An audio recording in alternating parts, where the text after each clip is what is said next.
following documents and recordings are the 40-something installment in a compilation detailing the events of a pair of idiots living in a shack, consisting of Danny Markle and another guy named Jim.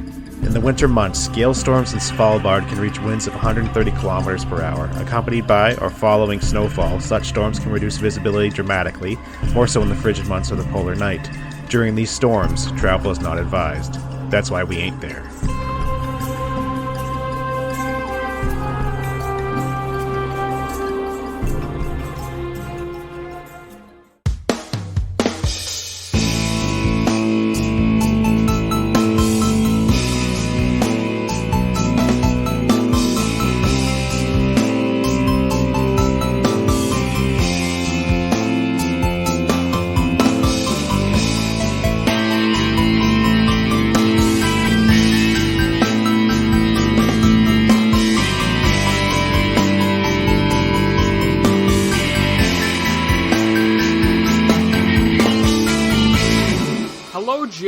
Jim says he's a tired guy today, but how are you doing, Jim?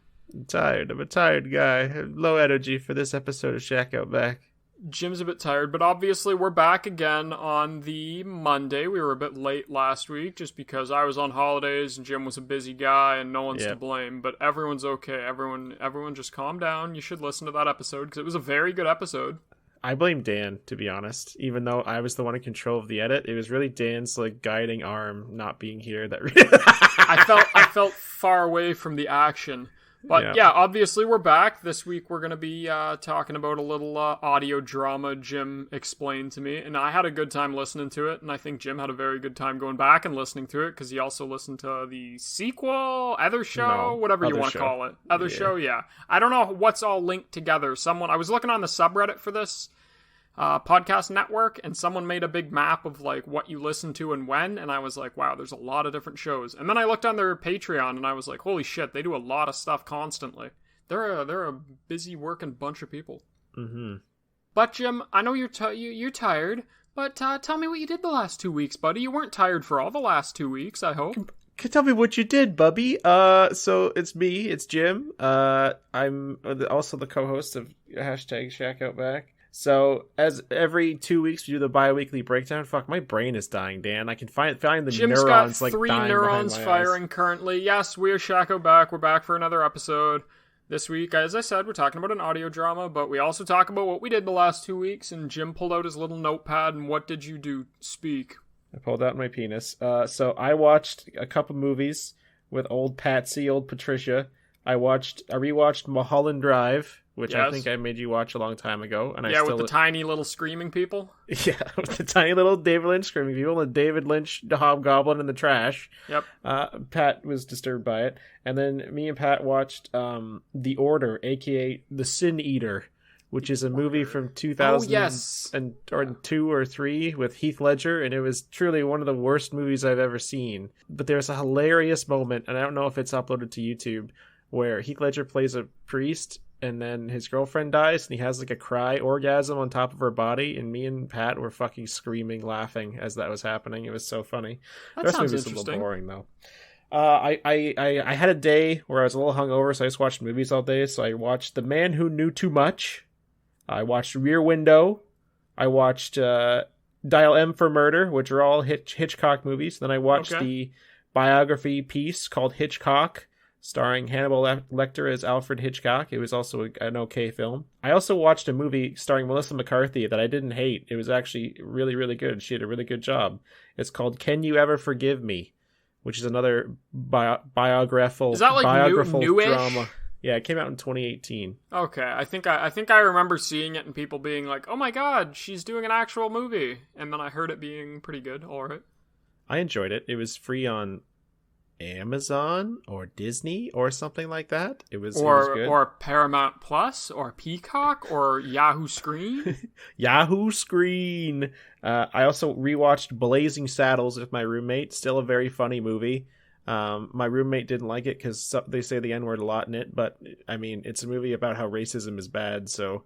What else are you going to say? Not that word when you're talking about racism? It's from 1974, so I feel like it needs to be watched with an eye of like, oh, this is how they dealt with this stuff back in the day, but it's still a really, really funny movie. It makes me laugh. Jim just said, yeah, it's a horrendous movie about racism. Makes me have a good laugh.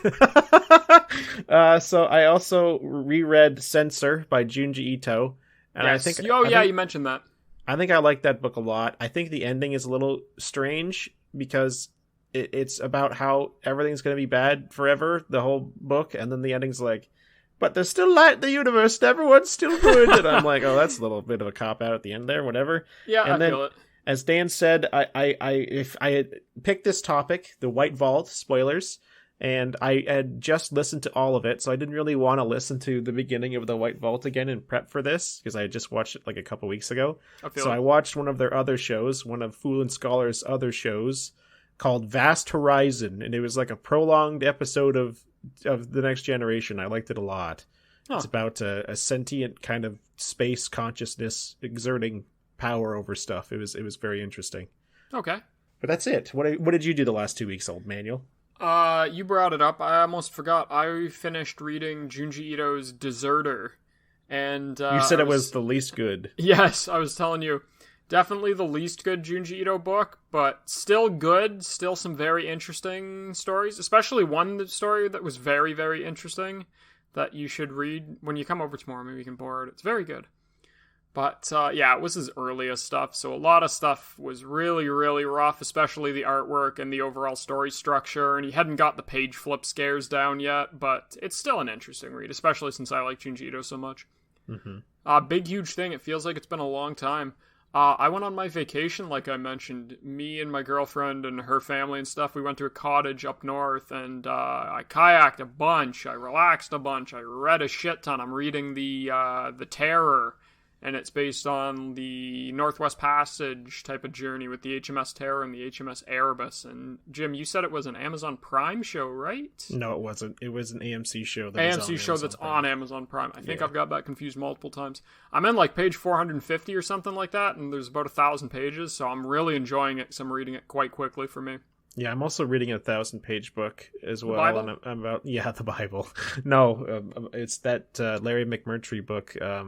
I don't even remember what it's called. But yeah, Jim's it's like brain a big no fat work. book. It's a big book. That's all. My brain no work. I also played a shit ton of board games over the week. I don't talk about it too much here, but I played a ton of Azul. I bought Azul Summer Pavilion like instantly upon playing the first game. Michael, her brother, brought Azul the base game, and I was like, holy shit, this is really good. But I think we played like near 20 or so board games over the course of the week, which was very nice to get in.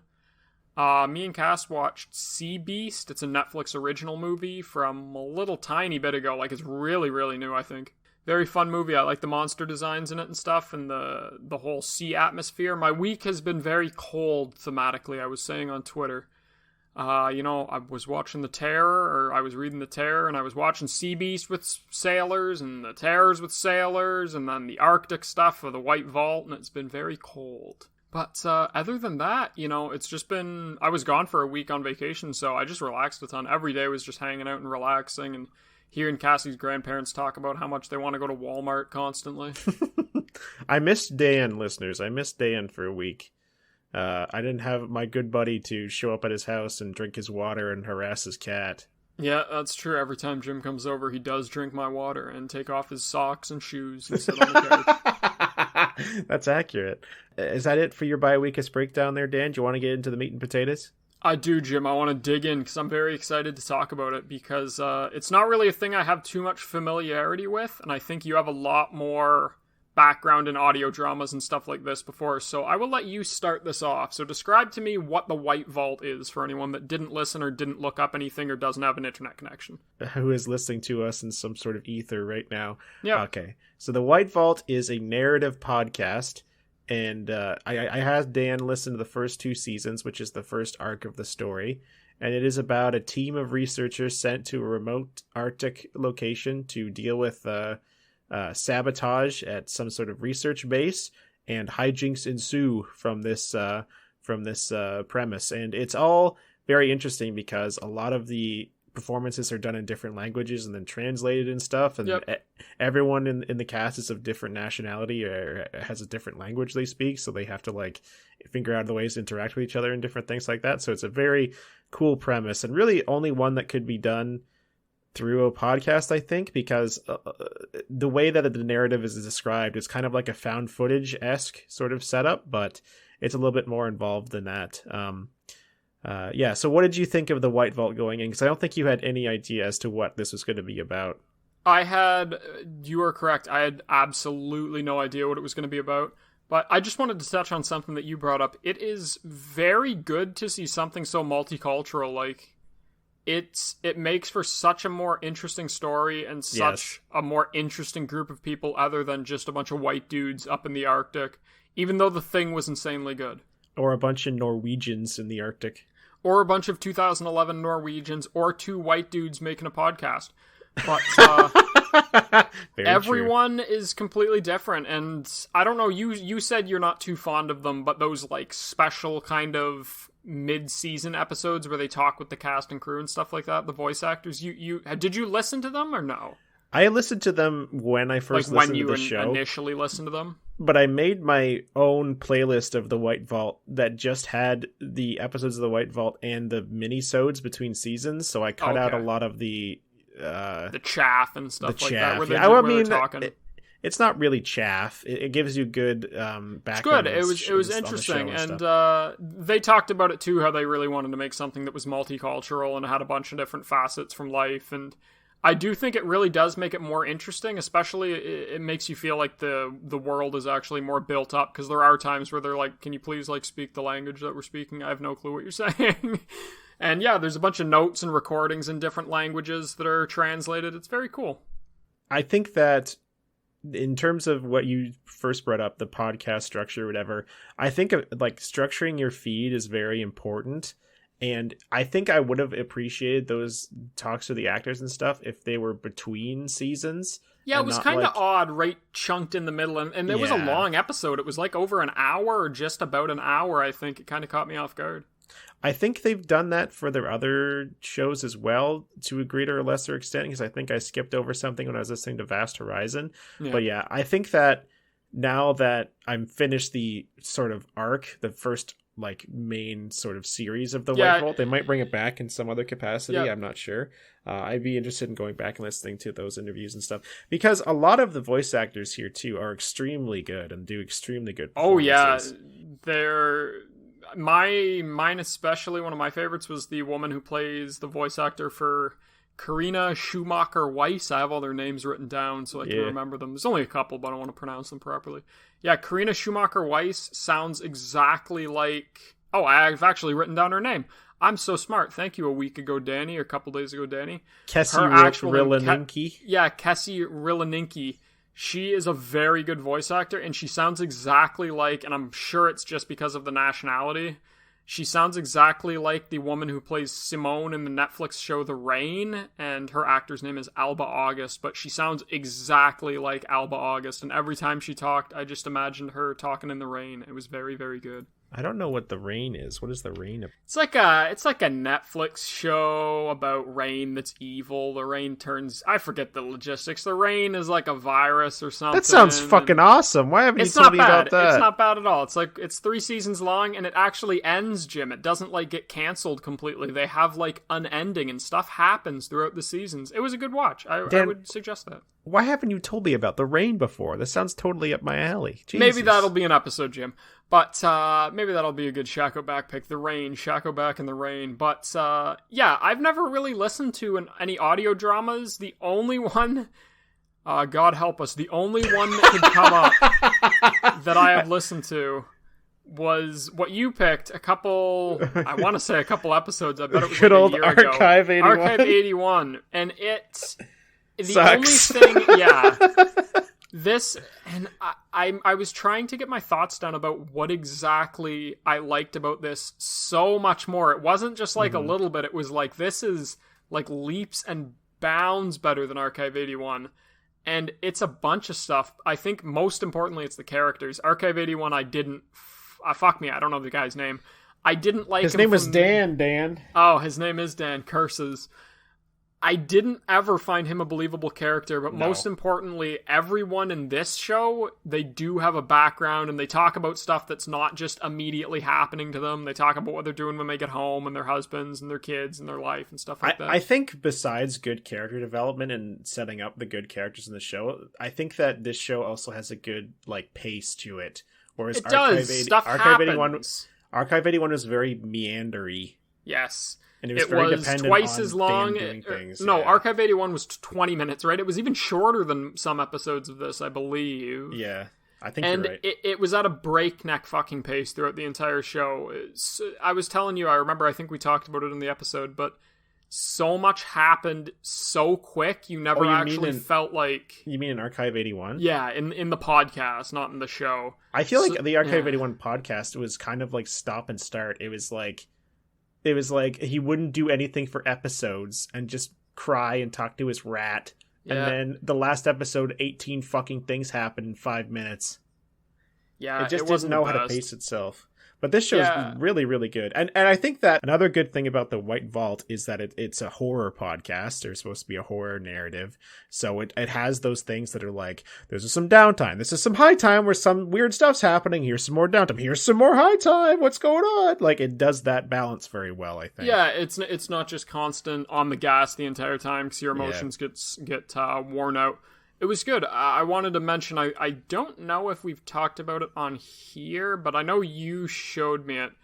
Archive 81's the only audio drama. I'm not a huge podcast listener. I listen to a couple, as we've talked about before, but the only horror one that I really listen to, and it's again a horror short story one, is Nocturnal Transmissions, and I'm almost certain you told me about that, and I like Nocturnal Transitions a lot, but yeah, that differs a lot. There's no real narrative between Nocturnal Transmissions episodes, at least where I am.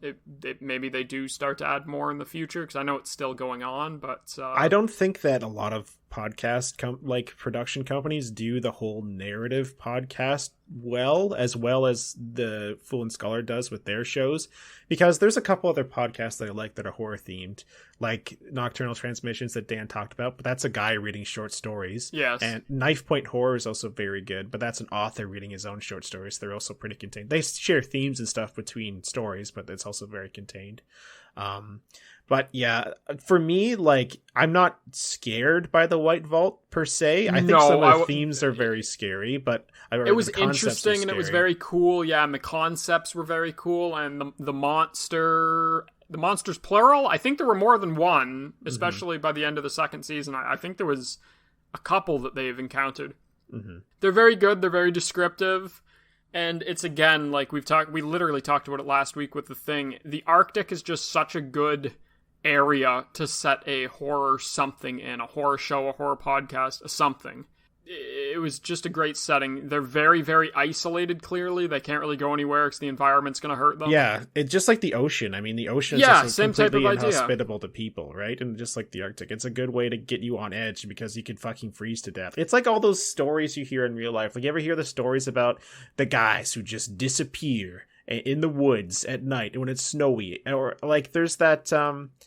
the Dyatlov Pass incident, I think it's called, where a bunch of campers went camping in fucking the middle of the snow in Russia, and then there was like naked people running around they found, and naked dead bodies, and like barefoot footprints running through the tents and shit.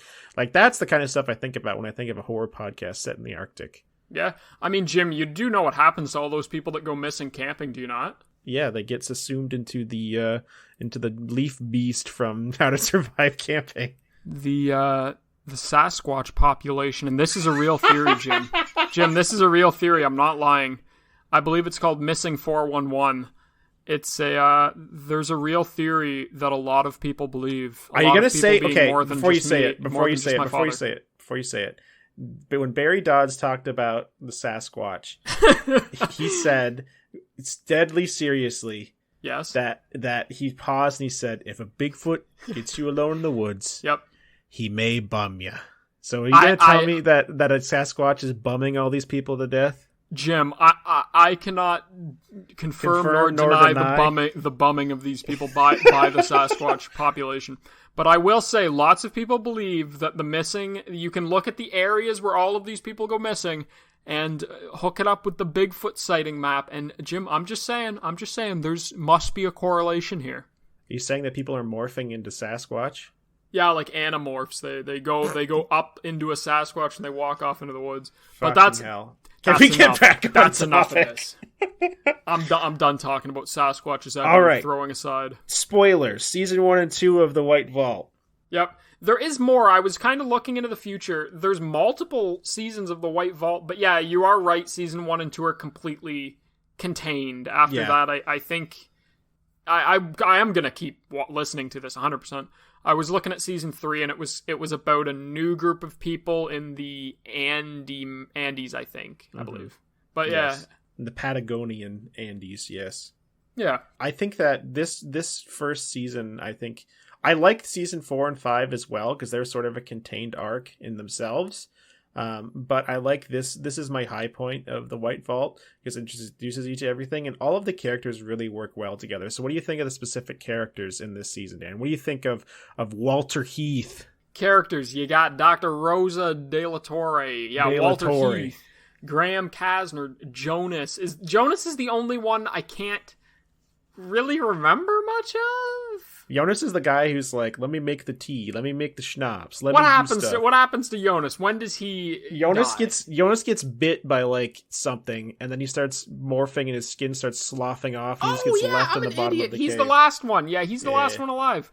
So I was kind of piecing it together, but yeah. So you've got Walter Heath is like the badass, gruff guy. No, he's not. That's Graham. That's Graham Casner. Graham. Walter Heath is the guy that's like, I don't even know what Walter Heath does. Walter Heath gets taken away in the snowstorm, and then they find his heart beating on a table, and they're like, damn, he did. Ooh, is Jim still there? Did I lose I'm him? still there. I thought you were still talking about Oh, people. Jim scared me. Thought he got scared. I was talking about Walter Heath's beating heart. I think that, that's the kind of stuff that I like in this series, and I think that kind of gave me a little shiver, a little shake when I was listening to it the first time. Is that okay? So these guys get sent to the Svalbard in Norway. Yep. And they're just like taking over this base. They just make sure everything is fixed up or whatever. And there's like a geologist, like Dr. Karina Schumacher-Weiss is a geologist, I think, and then Jonas is just overseeing stuff, and then Graham's like the wilderness man to make sure they don't get eaten by bears. Yep. And Walter's the tech, and Rosa is the clinician, just in case they get sick. Yeah, she's like the doctor. But they get sent there, and they fix the problem very, very easily. Almost within the first day or two, right?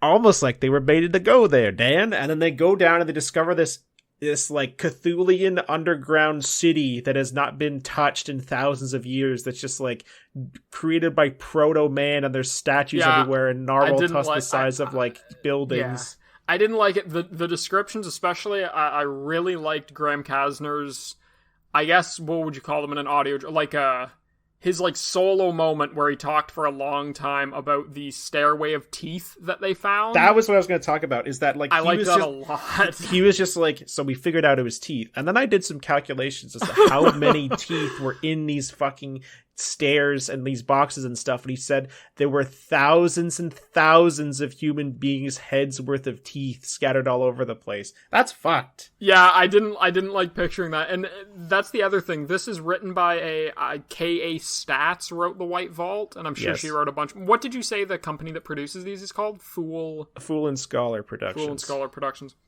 She is a very good writer. She's very descriptive and vivid, especially with, the skeletons that they find down there. At first, it's like, this is clearly like an amalgamation of some human and some animal. And then they're like, I have no clue what this is. It's like 12 feet tall and tusks on either side of its face. And it's clearly one skeleton. Very creepy shit. I think that her writing is very good, and I like the interactions between people. It's also very natural too. Like the relationship that develops between Graham and Dr. De La Torre is very like gradual, because they're talking about in their own little notes about how they like each other, and then they're just like spending the night together after a certain amount of time. Like no one really comments on it. There's little like snide comments here and there, but it's not like, I really like this girl, I really like this guy, I don't know what to do, blah, blah, blah. It just like happens naturally because they're older people, so they just like kind of like slough in together basically. I think that was very natural, and also very true to like the found footage format, because it's not like they were writing about them sleeping together or being interested in each other a lot before it happened. We had a moment of passion and we made sweet love. Yeah, it was brought up like once that was like, I think I might like him. And then the next morning was like, okay, yeah, I just kind of slept with him and no one said anything. Like, we were in the same room and stuff, so that's all good. Rosa says, like, Karina fucking snores, and then the next fucking episode they're just sleeping together. Probably just to get away from Karina's snoring. But yeah, I can feel probably to get away from Karina's horrifying outside voice in the Arctic night. I think that stuff, like the first four or five episodes, are very light on. I was gonna say, you don't see monster or horror stuff, which is good. It builds it up. It builds up the atmosphere of like, they're just normal doing shit, and then the whole first season almost, up until the very end, the last 2 or 3 episodes start to touch on stuff more. But yeah, it's just like, they're doing stuff, you know. It's really boring, let's watch movies and shit, and they're kind of just getting annoyed at the situation. Yeah, they're like, I want to go the fuck home. Like, why haven't they come to pick us up? And then that first night where they're all like, there's totally something moving around outside in the darkness, like, what's out there? All the shit's locked. That stuff's creepy. Like, that's very creepy. It's the stuff of like, you know, they find the cave, whatever, and they're going down the embankment and stuff, just looking around, and then you hear Karina scream and she falls, and you're like, oh fuck, like someone pushed Karina, like that's fucked. Yeah. So they pick her up and they revive her and they bring her back, and she spends like an episode and a half like unresponsive, and Rose is like, I'm using her phone, like I know what's wrong, and they're still exploring the cave, and then she wakes up and she's like, did you not see it? And Rose is like, what? And she's like, I threw myself off the top of the thing so I didn't have to run into it. Did you not see it coming through the darkness at us? There was a big Enderman up there. There's a big Slenderman. Yeah, really disturbing creatures as well. I'm sure, Jim, you've listened to all the White Vault, correct? Yes. I'm sure they go much more into what the stuff is. Yes. But the creatures that they keep encountering are like emaciated, black skin, like very dark skin, like I think from what I gather, I think it's almost like frostburn on their skin all over. Yes, almost like that. Yeah, but they're just like really emaciated, long, spindly creatures. Yeah, so touching on the end of season 2, because I started to get what was going on. So they find a pool at this point. Who's dead? Everyone's dead. Jonas is dead. Well, Karina's not dead. Karina's not dead. Karina's You rarely see anyone die in this series. Yes. You rarely see anyone die. Karina disappears. She walks out into the snow and disappears. Yep. Walter is not there either. Walter gets killed. We do know Walter gets killed because they find his camera and he's like, just do it, you prick, and then he fucking gets his head blasted off. But, yeah, it's Rosa and Graham and Jonas are down in the cave, and they're just getting lost and lost and lost. Like, they're walking around in circles. Like, my nightmare situation. Dan and I think, talked about the shack out back one time that we should go spelunking. I am never doing that. I am deathly afraid of being lost in a cave and dying down there. So Jim doesn't want to clamber through a cave. What a baby. They're walking around these tunnels and getting lost, and they find, like, a pool of fish, and they just, like, get stuck there. And they comment on it. That's the I don't like that part where Graham's like, these are lamprey, and he's like, they're really like fat and big, and like there isn't lamprey here, and he's like, I don't know why they would be here, and they keep eating it, and then Jonas is like, wow, these are really good. I've eaten like 4 whole lamprey and I still want to eat more. And right when he said that, I was like, oh Christ, it's like eggs or something's happening. Well, they're doing that and they feel safe, and then all of a sudden Graham gets hoisted into the pool and he disappears without a trace, and Rosa and Jonas are left, and they're just walking around, and then Rosa gets baited by a spectral voice. It's like, hey, I'm Jonas, come over here, and then she gets pulled into the darkness away from everyone, and then Jonas is by himself, and he falls down a fucking hole, and he just like seemingly dies be morphing into something in the bottom of the hole, and that's where the story ends. Yeah, season 2 ends with that, and then the very last thing of season 2 is the documentarian is on the phone with someone who's like, hey, I got clues of what happened. And then all he says is, we captured one of the things, or like, we found one of them. He didn't capture one of them. He found one of them. And he's in a bar, Dan. I don't like that. Jim, are you almost saying, you said that we don't see very many deaths. Are you saying that these characters come back? Do they come back at all? All of these characters come back, Dan. Oh, really? Even the dead ones. Huh. Even Walter Heath. He puts his heart back in his chest and he says, I can't wait to drink tea or whatever I do. Time to make amends with my divorced wife. Is that who he was? Did he have a divorced wife? Yes. Oh, okay, he did. Because I remember Jonas, he kept talking about his kid's birthday. Jonas's voice actor, too. In the little snippet story between the episodes in season 1, I was listening to him talk about scary, like, Norwegian ghost stories and stuff, and he seems like a very funny guy. Graham Kasner, I don't know what his deal was. I think he was just the hardened dude. I can't remember any parts about his life. He had a daughter and stuff, I think. Did he have a daughter? And then Dr. Rosa de la Torre was like, I just want to go back to Spain, and I fucking hate this. I want a mundane life again. I wanted adventure. I want to drink tequila on the beach. Yes, and she said she wanted a little dog, and Karina was like, I love my husband. And then she was like, okay, never mind. I'm in the snow now. Never mind. I love the monsters and the caves instead. Friendship ended with my husband. Now Snow Monster is my new best friend. Well, I think that another highlights for me in this series, besides the characterization and the interactions the actors have, is like when they go to sleep one night and they wake up and there's just like claw marks on the fucking like base. And then they're like, well, it was obviously a polar bear. It was obviously a polar bear. Yeah. And Graham is like scared. This is one of the few times that Graham actually gets scared. And he's like, Heath, polar bears do not have fucking thumbs. And I was like, oh, fuck.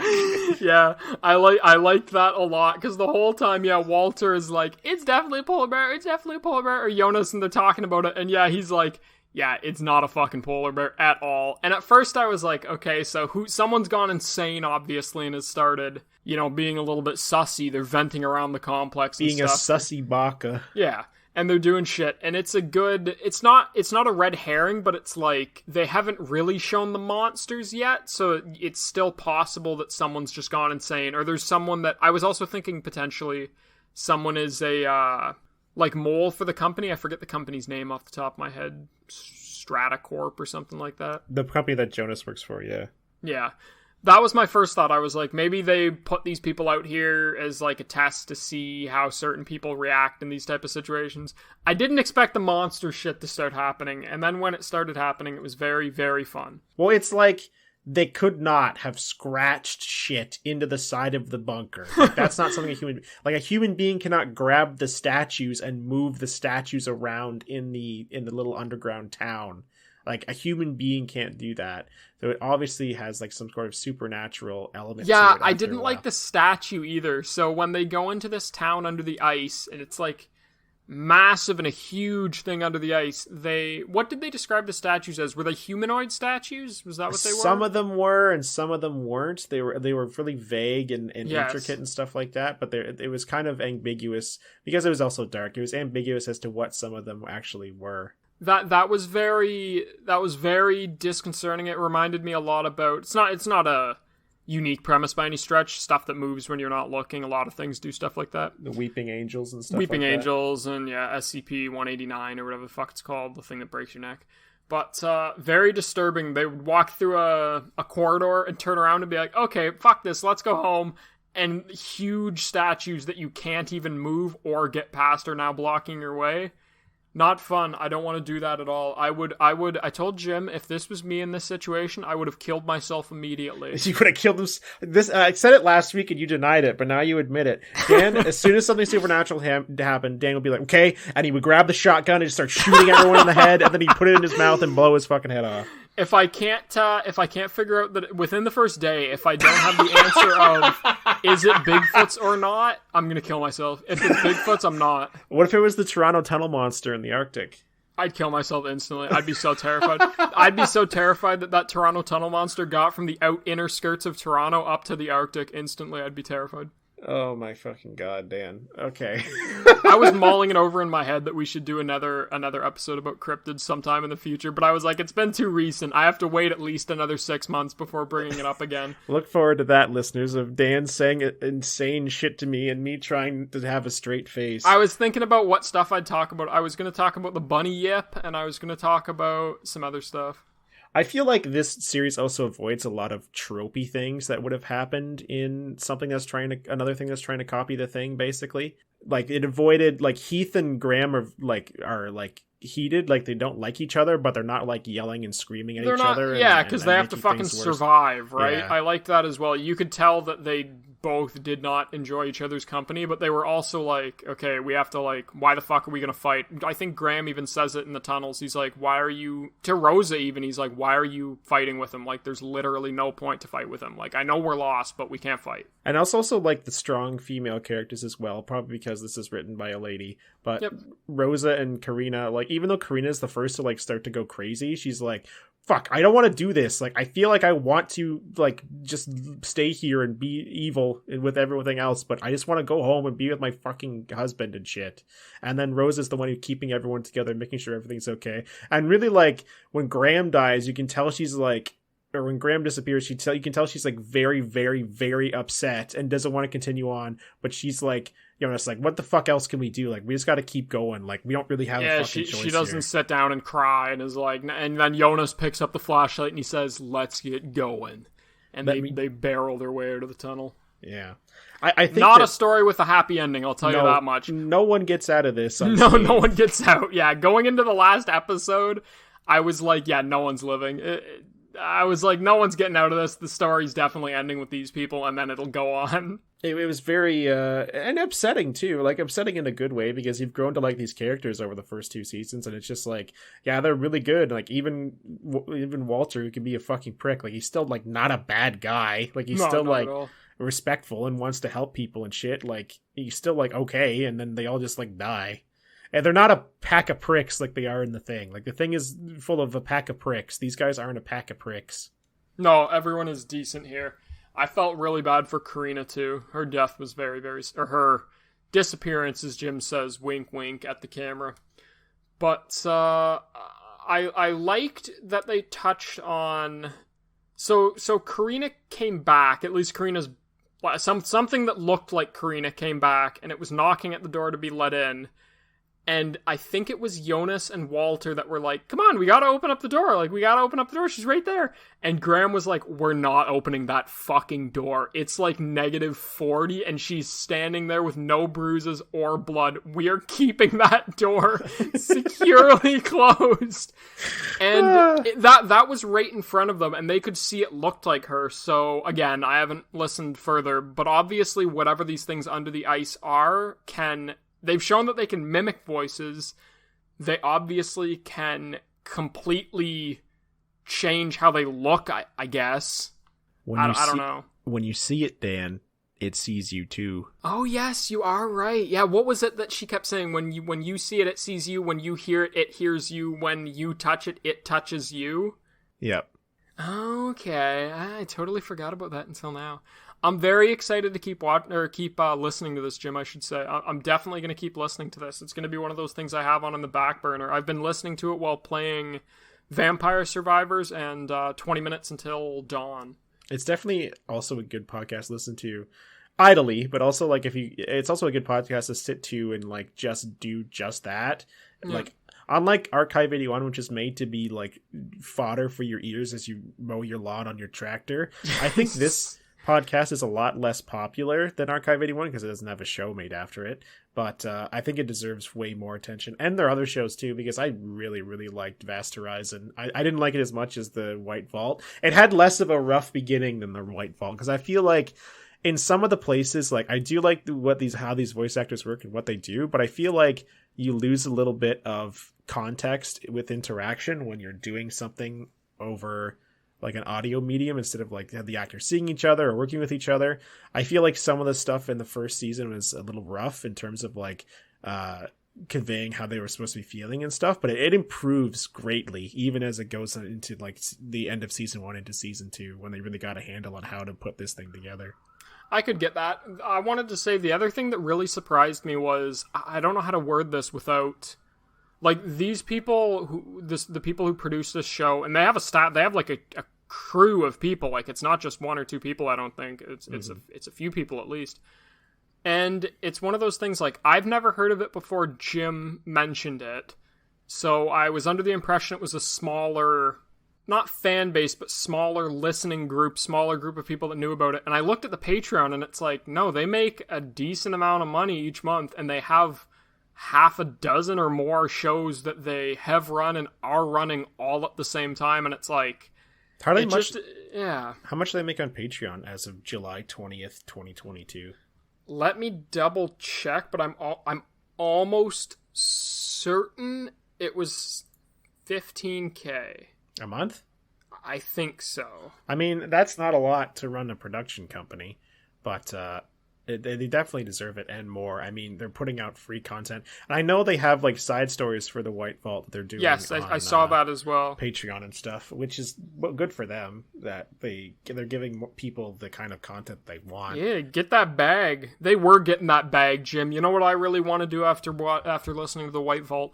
I really want to play Best Fiends. It's a new match 3 puzzle adventure game. That's Fiends without the R. That's Friends without the R. Best Fiends. And if you get to level 5, I've heard you get $5 in in-game rewards. Yes. When I was listening to this is the other thing that kind of is a little annoying when listening to narrative podcasts, is that if you're binging it, you listen to the same ads. They change the ads every week or two, but you have to like skip through the same ads. Yeah, I was listening to the same ads in the Vast Horizon one. When I downloaded all of the White Vault like months ago, it was just some guy. He was talking. He did like a podcast. I don't remember what it was, but he did a podcast about like a gunslinging girl who didn't really sling guns. She could like bend bullets or something. But I listened to that intro like, oh my God, 30 plus times or whatever it was when I was listening to the White Vault. Yeah, let me think of the stuff I've heard. I stopped skipping them after a certain point. I've heard the Best Fiends advertisement probably more than a dozen times. I've heard Love and Naobong, or Love and Laobong. It's like a rom-com with K-pop and stuff. I've heard that a bunch of times. That sounds like fun. And something about a guitar that was like traveling from person to person in a type of thing. And I just stopped skipping them. I was like, you know what? You guys are getting the bag. They constantly had sponsors and stuff. And it was like, wow, you guys are obviously doing good. That was the first thing that Dan talked to me about the White Vault. He was like, Jim, Pog, they have the same ads running. Jim, they're talking about Roe v. Wade. This podcast came out like 8 years ago. Yeah, Jim, that confused the shit out of me. I didn't know you could do that. What did you say you can do? You can just update the... You can update the audio file and keep the episode. So they're on top of their shit. Like, they're on their stuff quick. They're way better than we are. Because, yeah, it's true. I was listening to it, and then the narrator at the start that introduces everything at the first part of I think it's every episode, goes on about, talks about Roe versus Wade and how you should donate to this and kind of do that. And I was like, wait, when did this come out? I was like, when the fuck did this come out? Like, how many episodes have they put out? It boggled Dan's brain. Yeah, I was like, what's going on? Like, Jim told me he watched this, and then I was like, oh, they can just update that. Well, we can good do for that, them for Dan. updating that. I've been meaning forever to record something at the beginning of episode 1 that says, don't listen to episode 1, skip to like episode 12. Yeah, skip to like episode when we stop using the numbers. 20. I think that's like 34. I don't know what episode, Jim. If I had to say what episode we're on right now, I would say we're not talking about episode numbers. They don't exist 40 anymore. 40-something, 50-something, maybe. We don't have episode numbers anymore for this exact They're a figment reason. of our imagination. Just so every episode, I don't start off by going back with episode. What episode 47. is it? 47. This episode's gonna be titled. I don't know because I couldn't figure it out. I've been trying to make a title for this, trying to incorporate the White Vault into our name. I know what the intro's gonna be. Dan's got an intro picked already. I do have an intro picked. Any closing thoughts on... Actually, I want to talk about something else before we finish. I was talking before about different narrative podcasts that are horror-based that I like, including Nocturnal Transmissions. The one that I really don't like, and some of the same voice actors also worked on this, which is the biggest horror podcast, I think, in the world, is the No Sleep podcast.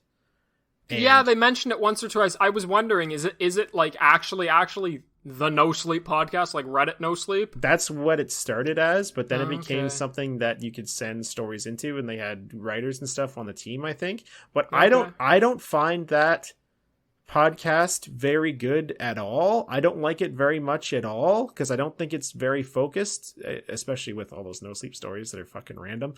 But they did, way back to episode 2, they did an episode on the Whistlers where they read the Whistlers, and I absolutely fucking hated it. And they're doing, I don't know if they finished it, but they started doing How to Survive Camping recently. Oh, really? I think it was better than when they did the Whistlers, but it still wasn't to my taste. I'll have to listen to that. The other podcast that I wanted to talk about too, which I like more than the White Vault and Vast Horizons that I've listened to so far, is Limetown. We're gonna have to do an episode on good old Limetown. Limetown's Dan Harmon's one, right? No, that's Harmontown, you fucking ignoramus.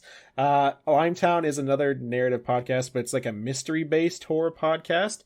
Okay. I like the performance in it and the script in it a little bit better than I do in the White Vault. Not saying the White Vault's bad, because the White Vault's extremely good. But that one's also a lot shorter and a little bit more cohesive. And a little bit longer episodes too. And that was, I will say that one was adapted into a show, just like Archive 81 was. But I don't think it made the transition either. I think they did one season and then they canceled it. Just like Archive 81. I think that something like the White Vault can exist on its own. Like, it doesn't need to be anything else for me to think it's really good. Like, it's not like this was the trial run to a television show or a movie. Like, the White Vault to me is a podcast that I listen to, a nice narrative podcast that wraps out that I really enjoyed. Like, it doesn't have to prove itself to be anything else. Jim loves it. Jim loves you just the way you are, the White Vault, and we love you, KA Stats. Pinch your little cheeks, Scramcaster, you scruffy little bastard. Yeah, no, I'm totally with you.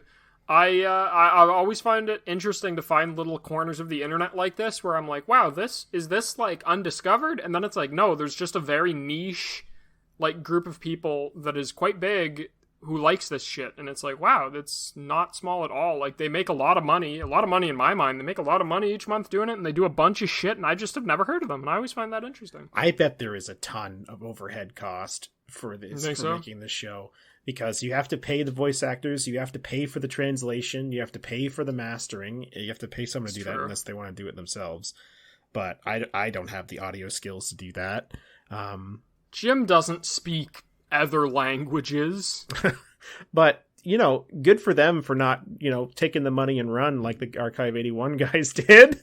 I almost don't even want to talk about that. But again, I don't know. I don't want to say too much because I don't know the entire background, but it really does feel like Archive 81. They took the money and run.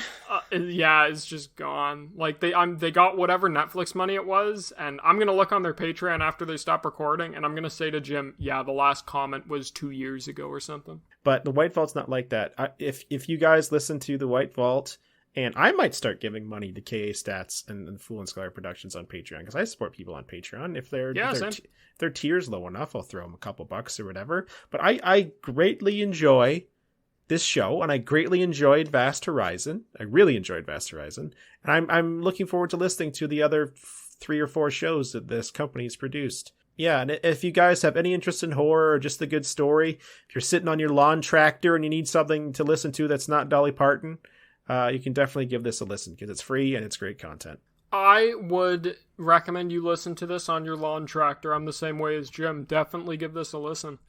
And I like it 'cause it's short enough, it doesn't feel like it's a huge time commitment. I know that's a big thing for a lot of people. That's like, I can't listen to a 2-hour-long, an hour-long audio drama. They're nice little bite-sized, scrumptious 20-minute episodes. Scrum-diddly. Yeah, it's good. That is all, Jim, I think. I think that's it. We enjoyed The White Vault. Please go listen to it. And again, Jim's finally cut out the middleman. It wasn't a podcast movie or podcast show, just a podcast this time. Just podcast on a podcast. Yep. But I'm afraid, I'm scared. This is where my anxiety has been boiling up all week. Daniel, what are we listening, watching, doing, seeing, eating, touching for the next episode of Shack Out Back? Jim, when the next episode comes out, let me think with my brain. When the next episode comes out, we will have come back from our nice camping trip. Yes. Which will be fantastic. And between then and now, we're going to have to watch RRR. Have you ever heard of this movie? Yes. Triple R, 3 R's. Yes? The boys on Dungeons and Daddies wouldn't shut the fuck up about Everyone RRR. loves it. Yeah, Super Eye Patch Wolf was talking about it on Twitter as well. Every person on Twitter that I respect the opinion of was talking about it. I watched it this morning, Jim. I'm going to watch it again with you if you want to come over, and I think me and Cassie are going to watch it. Hell yeah.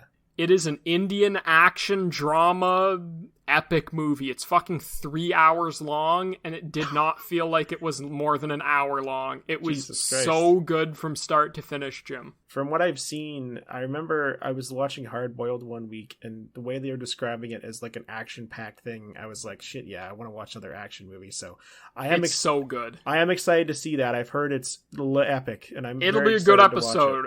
Everyone watch RRR. If you're still listening right now, you are one of my sweet summer children. I'll give you a big kiss, but make sure to follow the Shackleback Twitter. It's at ShacklebackPod. Follow Jim at Popeye Bark. And I'm at Dan Barkin at Barkin. I don't know why it's not Popeye Bark. Just go change it, Jim, please. No. That is it for tonight, though. It is pouring rain. I think it might have stopped. We had a little tornado warning, and luckily we're still both shacked up in the shack. Well, we got to say, Dan, that the intro music is by the luxurious Lee Jackson. All podcast art animations by CassieHDesign.com, Brandon Chan on ArtStation, and Dollbox02 on Instagram. The intro is our own intro by Lee Jackson. And give us a follow, give us a like, rate the podcast, watch RRR for next time, and, listen to The White Vault. You got to listen to The White Vault, everybody. Listen to the fucking White Vault. You got to listen to The White Vault in 1 year, listen to the RRR soundtrack in the other year, and then reading a book and getting your foot rubbed and watching something else on television so you have no thoughts. That's it, everyone. Good night. Good night, ghouls and ghasts. Good night, darling. Goodbye, Jim. Bye-bye. Good night, Dan. Good night, everybody.